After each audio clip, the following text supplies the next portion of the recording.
Здравствуйте. На телеканале «Новый век» программа «Вызов 112», в студии Эльвира Фазлиева. И сегодня мы расскажем о смерти мужчины прямо за рулем на улице Николая Ершова. Водитель автомобиля скончался до совершения наезда. Покажем, как мотоцикл влетел в Ниву на проспекте Победы и последствия взрыва самогонного аппарата в одном из домов в поселке Юдино. А также, как и почему командировка в Татарстан для 18-летней жительницы Самары может затянуться на десятилетие. Предложили работу курьера. И сколько она заработала, получив такие перспективы. Все это прямо сейчас. Сегодня рано утром на перекрестке улицы Ершова, Патриса Лумумбы и Гвардейская 58-летний водитель минивэна Volkswagen выехал с дороги на газон и врезался в установленные там цветочные фигуры. Все произошло на глазах сотрудников патрульно-постовой службы полиции. Они тут же поспешили оказать водителю помощь и вызвали медиков. В чувство мужчина не приходил. По предварительной информации медицинских работников, водитель автомобиля скончался до совершения наезда.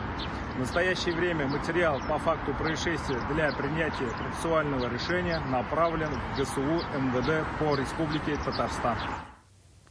36-летний мужчина скончался сегодня ночью на 15-м километре автодороги подъезд к городу Елабуга. В 0 часов 35 минут 24-летний водитель автомобиля «Джили» не заметил идущего по проезжей части мужчину. У пешехода не было световозвращающих элементов на одежде, обязательных в темное время суток за пределами населенных пунктов. В результате наезда мужчина от полученных травм скончался на месте. Следователи выясняют все обстоятельства трагедии. Детское кресло, вероятно, спасло жизнь двухлетнему ребенку в страшной аварии в Тюлечинском районе. На 68-м километре автодороги Казань-Шамардан 41-летний водитель автомобиля Hyundai выехал на встречную полосу, где лоб в лоб столкнулся с Ниссаном, за рулем которого находилась 62-летняя женщина. Оба водителя, а также 29-летний пассажир Ниссана и двухлетний ребенок, который был в том же автомобиле, были госпитализированы. Маленький пассажир находился в детском удерживающем устройстве. 33-летний водитель мотоцикла «Ямаха» пострадал сегодня днем в результате столкновения с Нивой на проспекте Победы.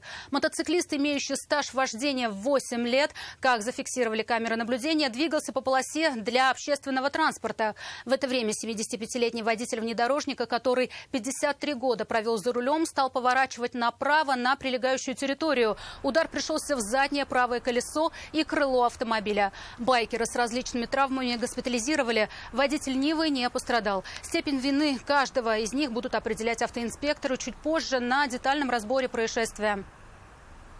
61-летняя женщина упала сегодня с огромной высоты жилого комплекса «Лазурные небеса» в Казани. Его высота превышает 120 метров. Камеры наблюдения зафиксировали, как она пробралась на крышу 37-этажного здания.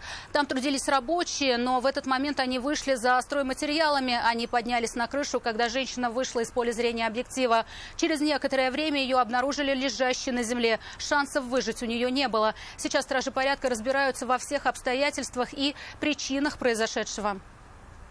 Самогонный аппарат взорвался сегодня утром в квартире одного из домов на улице Революционная в поселке Юдино. В результате сильного хлопка окна в квартире вылетели наружу и расплавился натяжной потолок. Других повреждений нет, стены остались целые. Хозяин квартиры в это время был дома, мужчина не получил ни царапины. Причины происшествия сейчас устанавливаются.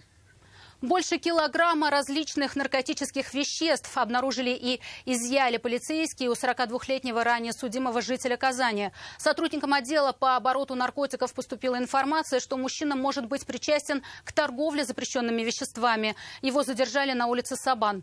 Судя по тому, что было в карманах его одежды, он шел делать закладки, но не успел. При нем было 12 пакетиков. Как позже установила экспертиза, с мефедроном массой больше 12 граммов.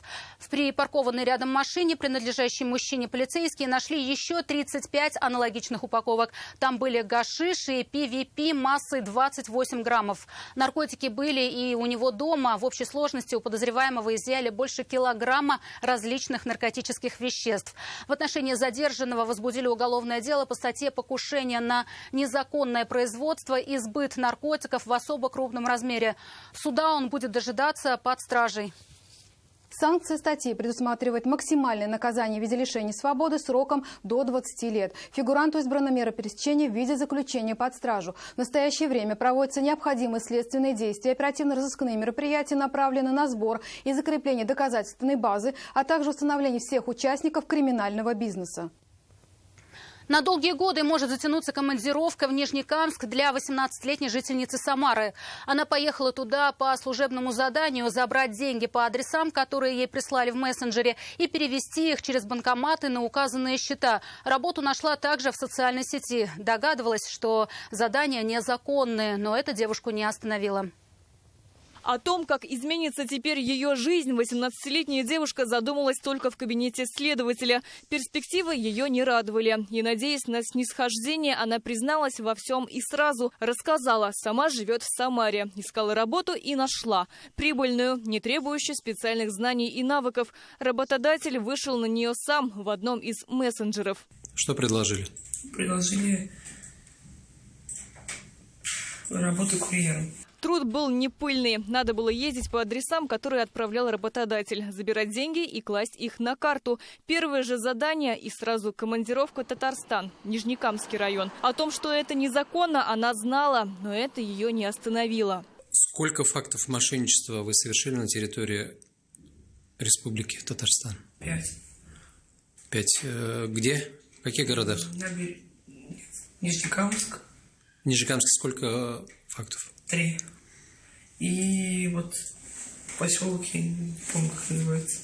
Первой, к кому она отправилась, была 89-летняя жительница Нижнекамска. Незадолго до визита девушки пенсионерки позвонили неизвестные ей люди и сообщили, что ее дочь попала в ДТП. Пострадали люди, и ей грозит уголовная ответственность. Чтобы этого избежать, нужны деньги. Пенсионерка собрала все, что у нее было, 120 тысяч рублей, и отдала пришедшей девушке. История с точностью повторилась еще с 2 пострадавшими в Нижнекамске, после чего девушка отправилась в Камские Поляны. Название поселка ей напомнили на допросе. Там она забрала деньги еще у 2 пожилых людей. Причем деньги, которые забрала последними, перечислить работодателю не успела. В общей сложности сумма причиненного ущерба превысила 1 300 000 рублей.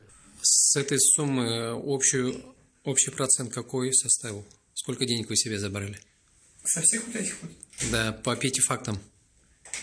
1000, может, 19. Но вот сейчас еще на руках есть. А сколько на руках у вас осталось? 110 тысяч. Эти деньги, я так понимаю, вы не успели переправить? Установлено, что в одном из мессенджеров задержанные предложили работу, заключавшуюся в получении денег и переводе их на сторонние банковские счета.